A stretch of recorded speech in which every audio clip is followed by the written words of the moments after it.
आज जिस टॉपिक पे मैं बात करने जा रहा हूँ वो डेटाबेस से रिलेटेड है और मैं यहाँ पे दो डेटाबेस सिस्टम को कंपेयर कर रहा हूँ। एक टिपिकल RDBMS और एक इलास्टिक सर्च। और उन डेटाबेस में भी मैं एक स्पेसिफिक एस्पेक्ट को कंपेयर कर रहा हूँ जो है डेटा ओनरशिप या रेप्लिकेशन से रिलेटेड। तो हम स्टार्ट करते हैं।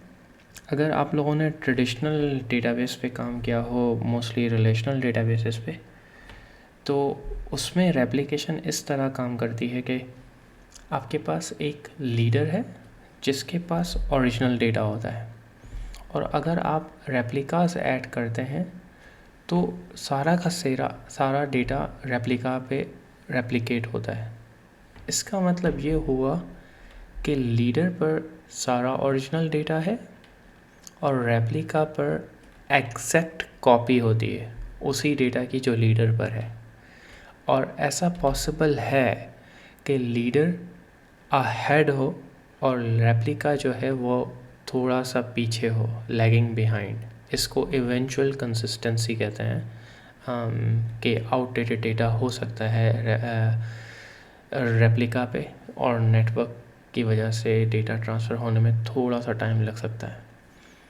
तो मैं अभी इवेंचुअल कंसिस्टेंसी को टच नहीं करूँगा, लेकिन मैं खाली एक बता रहा हूँ कि ये एक सरसरी तौर पे ऐसा फ़्लो होता है। लेकिन अगर हम जब इलास्टिक सर्च की बात करते हैं ना, तो उसमें ऐसा नहीं होता, वो थोड़ी डिफरेंट अप्रोच यूज़ करता है। अभी मैं आपको हाई लेवल ओवरव्यू बताऊँगा और फिर मैं डिटेल्ड में जाऊँगा।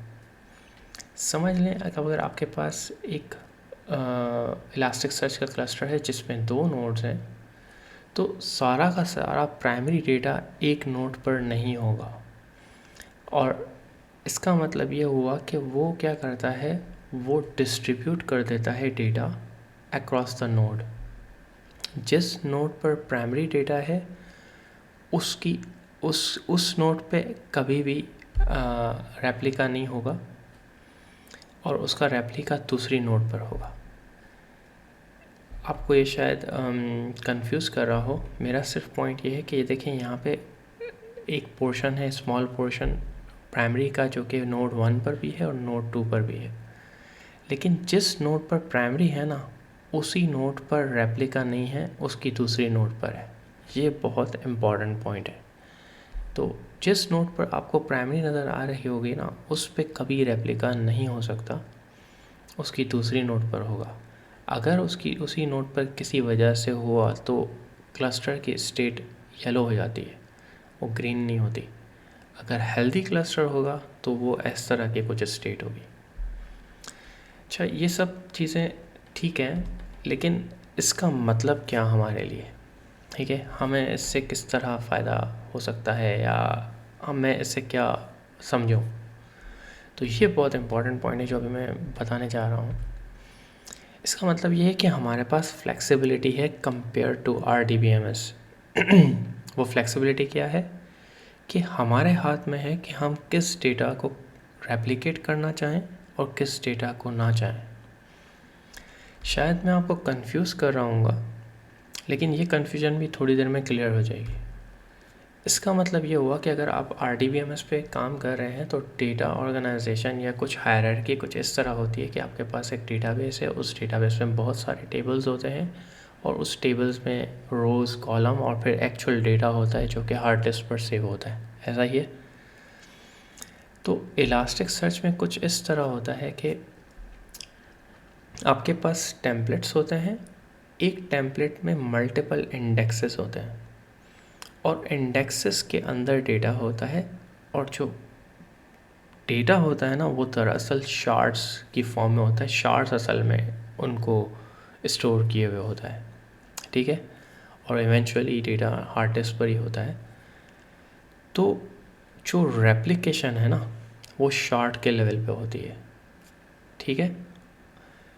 ये थोड़ा सा डिफरेंस है, थोड़ी देर में क्लियर होगा, आहिस्ते आहिस्ते आपको मैं समझाता हूँ। तो इसका मतलब क्या हुआ, अगर उसी डायग्राम को देखें तो इसका मतलब ये हुआ कि एक इंडेक्स था जिसकी 2 शार्ट्स थी, शार्ट 1 और शार्ट 2। और उसमें रेप्लिकेशन इनेबल्ड थी, और इसका मतलब ये हुआ कि जिस नोड पे शार्ड 1 है उस नोड पे शार्ड 1 की रेप्लिका नहीं है, किसी दूसरी नोड पर है। Same goes for shard 2। ठीक है, यहाँ तक बात क्लियर है। और ये मैं आपको ऑलरेडी बता चुका हूँ कि किसी भी सेम नोड पे एग्जैक्टली सेम शार्ड नहीं हो सकती प्राइमरी एंड रेप्लिका। ठीक है, और इस बात को मैं आपको समझाने के लिए ये थोड़ी बात बोलूँगा कि आप इंडेक्स को थोड़ी देर के लिए टेबल समझ लें। ये बिल्कुल सही नहीं है, गलत है, लेकिन माइंड मैपिंग के हवाले से बिल्कुल आप इसको ले सकते हैं इस तरह। तो इसका मतलब ये हुआ कि आप ये डिसाइड कर रहे हैं कि किस टेबल या इंडेक्स को मुझे रेप्लिकेट करना है और किसको नहीं करना। इसका मतलब ये है कि इलास्टिक सर्च आपको ये फ्लेक्सिबिलिटी देता है कि मुझे विद इन द क्लस्टर किस डेटा को रेप्लिकेट करना है और किसको नहीं करना। और ये चीज़ हमारे ट्रेडिशनल डेटाबेसेस में नहीं है। आपने जैसे ही रेप्लिका ऐड किया वो फुल कॉपी उसकी जाएगी। ऐसा नहीं हो सकता कि आप कंट्रोल करें कि यार मुझे टेबल ए को तो रेप्लिकेट करना है लेकिन टेबल बी को नहीं करना। लेकिन ये फ्लेक्सिबिलिटी आपको इलास्टिक सर्च प्रोवाइड करता है। एक ये बहुत कन्फ्यूजन जो थी वो हमारी क्लियर हुई। तो इसका मतलब ये हुआ कि अगर मैं इसको थोड़ा और फिक्चुअल डायग्राम या विजुअल्स से बताऊं, तो एक क्लस्टर के अंदर लेट्स इमेजिन आपके पास 3 इंडेक्स हैं। तो आपने लेट्स इमेजिन इंडेक्स 1 और इंडेक्स 3 पे तो रेप्लिकेशन इनेबल की हुई है, लेकिन इंडेक्स 2 पे जो है ना आपने कम्प्लीटली डिसेबल की हुई है। और इसका मतलब ये हुआ कि अगर, क्योंकि हम रेप्लिकेशन इनेबल क्यों करते हैं, ताकि हमारा डेटा लॉस ना हो। अगर नोड किसी वजह से चली गई, डिस्ट्रॉय हो गई, तो हमारा डेटा लॉस ना हो, क्योंकि उसकी एग्जैक्ट कॉपी किसी और दूसरे नोड पे होगी। तो यहाँ पे इस केस में चूँकि रेप्लिका नहीं है, इसका मतलब है कि अगर खुदा ना खास्ता नोड गई तो ये डेटा गया, कंप्लीट उड़ जाएगा, डेटा लॉस होने का खतरा है। तो अब सवाल ये पैदा होता है, यार कोई बंदा रेप्लिकेशन डिसेबल क्यों करेगा? क्या वजह हो सकती है? क्या कोई वाकई ऐसी वजह है? बिल्कुल वजह है। और वो वजह ये है कि अगर आपके पास मैसिव हाई राइट एक्टिविटी है और आप चाह रहे हो कि वो फास्ट राइट परफॉर्म हो, तो अगर आपने रेप्लिकेशन इनेबल की भी होगी तो राइट ऑपरेशन 2 बार होगा। It means one for the actual primary and other for the replica। तो जैसे ही आप रेप्लिकेशन डिसेबल कर देते हो तो राइट ऑपरेशन आधा हो जाएगा, क्योंकि अब सिर्फ प्राइमरी को लिखना है, उसको रेप्लिका को नहीं लिखना। ठीक है, लेकिन इसका नुकसान क्या है कि आपका डेटा लॉस भी हो रहा है। तो हमेशा जब हम सिस्टम्स को डिज़ाइन करते हैं ना, उसमें थोड़े बहुत ट्रेड ऑफ्स होते हैं। जैसे अगर आपको राइट्स स्पीड अप करने हैं तो रीड्स स्लो डाउन होंगे। अगर आपको रीड्स स्पीड करने हैं और आप इंडेक्सेस मोर ज़्यादा से ज़्यादा ऐड करेंगे तो राइट स्लो होंगे। तो it's always a trade off. तो यहाँ पे भी यही ट्रेड ऑफ है कि इस केस में कि अगर हमें रेप्लिकेशन इनेबल करनी है तो राइट थोड़ा स्लो होगा, लेकिन उसमें फिर हाई अवेलेबिलिटी होगी, डेटा लॉस का ख़तरा नहीं है। लेकिन अगर मुझे राइट फास्ट चाहिए तो मुझे कॉस्ट क्या होगी उसकी बेयर करनी पड़ेगी, डेटा लॉस की। लेकिन यहाँ पे एक सवाल पैदा ये होता है कि अच्छा, अगर मेरा डेटा लॉस हो गया, एक एग्ज़ाम्पल, तो क्या प्रोबेबिलिटी है, कितने चांसेस हैं कि ये डेटा लॉस इतना फ्रिक्वेंट हो सकता है या नहीं। तो उस हिसाब से आप फिर वो करते हो, डिसाइड करते हो।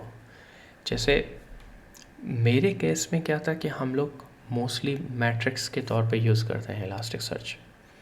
ठीक है, तो इसका मतलब ये हुआ कि यहाँ पे ख़तरा है डेटा लॉस होने का, लेकिन इसका इवेंचुअली ओवरऑल बिजनेस पे नहीं है इम्पैक्ट, ठीक है।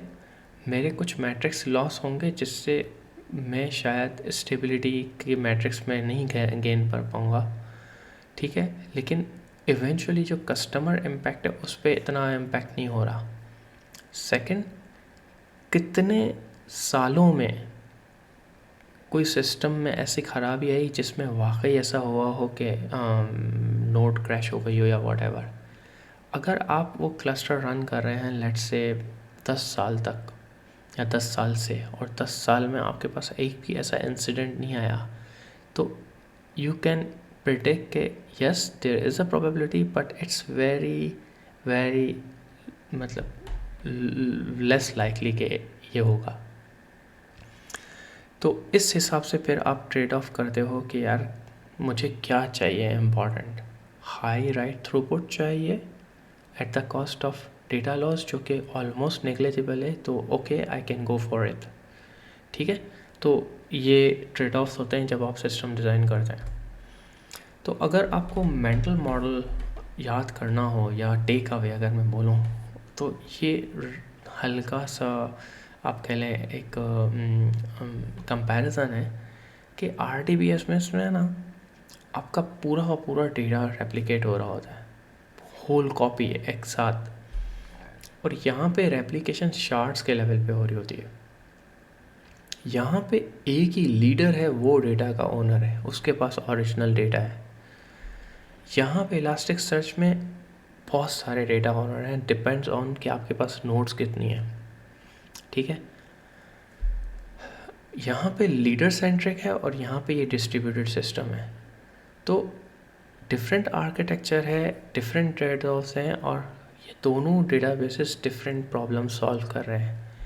यहाँ पे कोई ट्रांजैक्शन नहीं हो रही, यानी ये मोस्टली जो मैंने यूज़ किया है वो लॉग्स या मैट्रिक्स वगैरह के हवाले से यूज़ किया है। एक्चुअल जो यूज़ केस मैंने यूज़ किया है, ये टिपिकल एप्लीकेशंस में यूज़ होता है, जैसे OLTP जिसमें ट्रांजैक्शनल सपोर्ट होती है, जिसमें हमें डेटा इंटीग्रिटी बहुत ज़्यादा इंपॉर्टेंट होती है। तो दोनों डेटाबेस के जैसे मैंने बोला डिफरेंट आर्किटेक्चर्स हैं और ये डिफरेंट प्रॉब्लम सॉल्व करते हैं। तो ये इतनी सी बात थी और यही मैंने वीडियो को कोशिश की है समझाने की। तो अगर आपके जहन में कोई सवाल हो तो प्लीज़ बताइएगा।